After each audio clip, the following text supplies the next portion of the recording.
Labas rytas visiems, pas mane 8:02 ir noriu jūsų nuoširdžiai paklausti, kaip jūs žmonės egzistuojat iš ryto, o taip anksti. Man čia yra beleka, ta prasme, aš keliuosi 6 ryto, vaikai, mokykla, bla bla bla, bet ta prasme, kaip egzistuot nuo pat ryto, man toks metas, tai aš daryčiau čia liulę, įkritus į pagalbę, apsikabinus katiną, nes tokiu metu žmogus turi miegot. Iki 12, mažiausiai. Nežinau, kaip jūs funkcionuojat. Davai pasidalinkit kažkokiais patarimais stebuklingais, kaip išsimiegojus.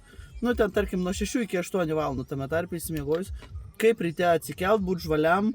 Ten nekalbu apie energetinius, kavą, cigariukai.